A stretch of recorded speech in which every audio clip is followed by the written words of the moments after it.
Okay, I have a few quick thoughts about how I would have edited this movie. The very beginning, you have two scenes of like a voiceover where Mike's like, memories are something that you leave behind sometimes. Right, setting the theme. Right, so he's like, Supposed. right. But it was a fine setup. Yeah. So there's two scenes of that, but in between, there's like the very first thing we see is the kids again, and then in between is the scene of the fair, and then it gets beat up and killed. It seemed pretty clear to me that it was originally written. It should have been written to just have the voiceover scenes. Like, you don't need to see the kids, and you don't need to see the Pennywise killing people. You just need to see Mike's talking about, he sets the theme, and then he says, oh, the clown is back, and then title screen. Like, that would have set the stage perfectly, and we're not missing any information.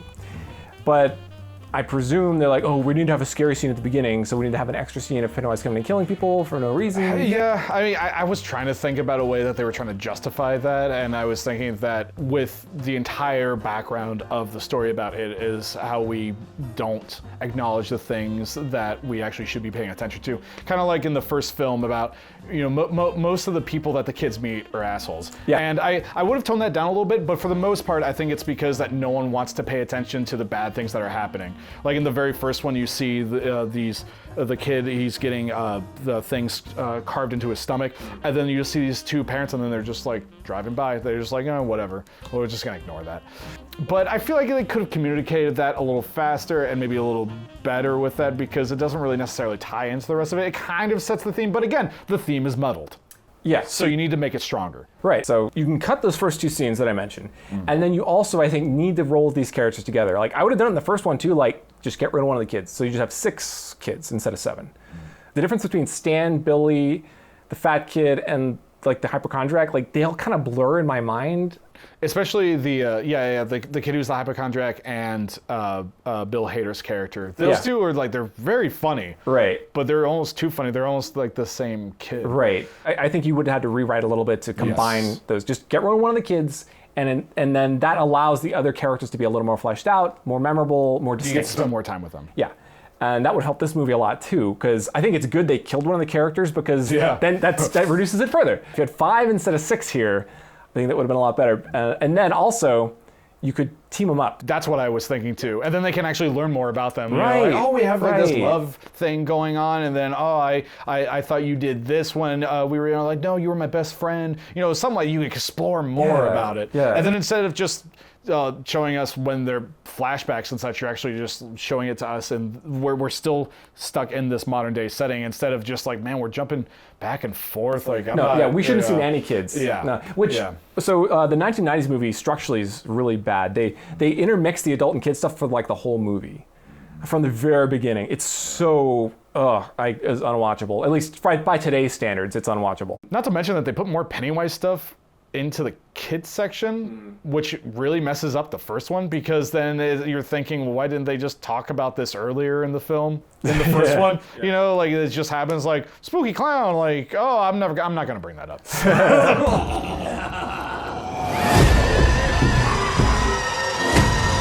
So you got the first minute where you have the voiceover by Mike, get the title screen, and then you have 7 or 8 minutes of introductions, getting everyone together, and then you're at the restaurant. Yeah. Once you have them split apart, you maybe have like a group of 2, like 2 groups of 2, and then 1. So like maybe one goes off on their own, because like the Bill Hader kid, or maybe he's like, no, I'm leaving.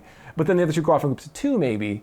So then you have you only have a couple plot threads to follow rather than 7.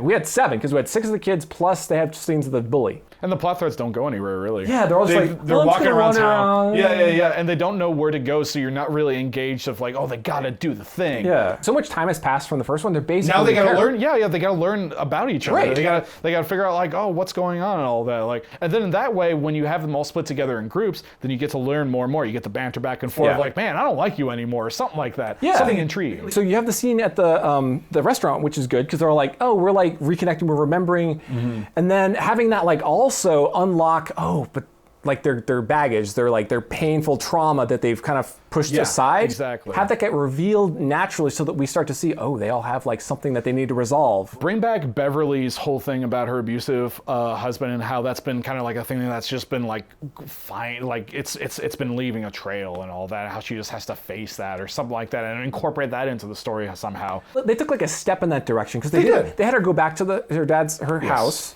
Because she's like, I'm trying to kind of follow up this old trauma. Because like seeing her husband is like just like her dad was like, it shows that she's been stuck in this pattern of behavior, which I thought was effective. But they should have shown more so that each character is like, oh, I have this thing I need to fix, you know? And then they can go do it. And then we actually understand they're doing this for a character reason. Rather than just wandering around borderline aimlessly like Billy just goes and gets his bike back. He buys his bike from Stephen King. Yeah, it's like, that was kind of funny. I enjoyed that. Sure. That was a good cameo, but like... Yeah, but that was it. There was no point of like, he has to go get his bike or something like that. Yeah, like why does his bike mean he's rediscovering himself? Because he's like riding his bike, he's like, I'm king of the world! Yeah. Like, what? We can do this, but we have to stick together. It was so obscure. And so like... Give them a plot. Yeah. Give them a point. Because, yes, you could argue that, but they have to go find their thing. Yes, but that's so ambiguous. You're not giving us a center point like, what's the plot of Lord of the Rings? Go destroy the ring. Okay, I got it. And that kid that like follows them around had no purpose. See, that's another great moment of having some character development. It's like he's seeing Georgie again, essentially. You know, it could have been. Yeah, it could have been. You know, you could have had him wear something that's kind of yellowish, like Georgie had, or something like that. And he just wants to protect him, like great character moment stuff. But he wasn't the one who met him first, because in the restaurant he was talking to Bill Hader. Yeah. Again, it's muddled. So I would say I love the first one so much more. I watched it the other day and I just thought that it was effective. Like, but it could have been phenomenal. These films could have been phenomenal, but it's being padded down by just way too much excess. I feel like they felt like they had to do the excess here because it's also what's popular. Yeah, and because the first one is like, oh, it's 80s kids, everyone likes Stranger Things, and this one's like everyone likes Marvel. Like we gotta have the cinematic giant horror action thing, kind of like what they did with the Resident Evil video games. Oh yeah. At the very end, it's just giant action, and then. But my eyes were glazing over. Yeah, I know. But I will say, to the movie's credit, I do enjoy though. At some point, it kind of turned into the very first Nightmare on Elm Street, where they say, "Oh, you're not my fear anymore. I'm not giving you my power," or anything like that. It wasn't like, "Oh, we got to stab it with something" or whatever. Yeah, that's true. So I enjoyed it when they were saying, "You know, you're not my fear. You're not my fear," and like, oh, okay, that's nice. I enjoy that instead of it. I mean, because in the first part, yes, I know. In the first, it's like at the very final act, it's like 80% giant spider clown thing, and that was stupid. But in the very like last 10% is just. I enjoyed that. It's like, you clown. That seemed really strange to me. Like, really? Yeah, because like, yes, he's a clown. He knows he's a clown, but like, his feelings are getting hurt by them. No, so I think the entire idea of it is that they are taking away his power because their fear fuels him. So at the same time, their own imagination fuels him. They seem still afraid of him. I don't know. Like, wouldn't they have been like, oh wait, we don't have to be afraid of this guy? Yeah, they just would have like shrugged their shoulders, and that would have deflated. But I guess, but then that just seems like such a jump to it. Like I guess with this one, it seems like that they had to believe in themselves. I know at Disney that sounds, but they needed to believe that they could bring him down by saying, okay, we're still terrified, but we got to try. We got to like, you're such a stupid. Clown, because he uses the entire idea is that he likes the figure of the clown. That's why he chose the figure of the clown, and so he's trying to use that to scare him. Like, but you're just a clown. So now they're trying to take the idea of the clown that is scary and just trying to put it on its head by saying, "Oh, you're trying to use this to scare us? Okay, we don't give a crap about clowns." So we're probably different in that regard. It didn't work for me. I was rolling my eyes. So I can see that working for some people. They just needed to make these characters more interesting, and I maybe like Stephen King didn't want to adapt it more. That like he wouldn't have wanted more of a rewrite, but that's what you needed. You needed to like strip out all this extra stuff and just rewrite the characters to be a little more interesting. And you needed to get the producers out of there because they just kept on saying like, oh, we gotta have the jokes, the jokes, the scary stuff, the Marvel-esque action movie in your horror. Yeah, and if it was a goofy movie, like if the whole tone of the movie was more funny, that would have been fine. Like look at Us. I thought Us had a good balance of humor to horror, but it managed to kind of do both at the same time. It did. Without like deflating the horror. But every time that they have, at least most of the time they have jokes in this one, it like takes me out of it. Yeah. Like it built up a dramatic moment that it's trying to make you feel genuinely invested in, and then it's like, nope, but we're joking now. Yeah. Just kidding.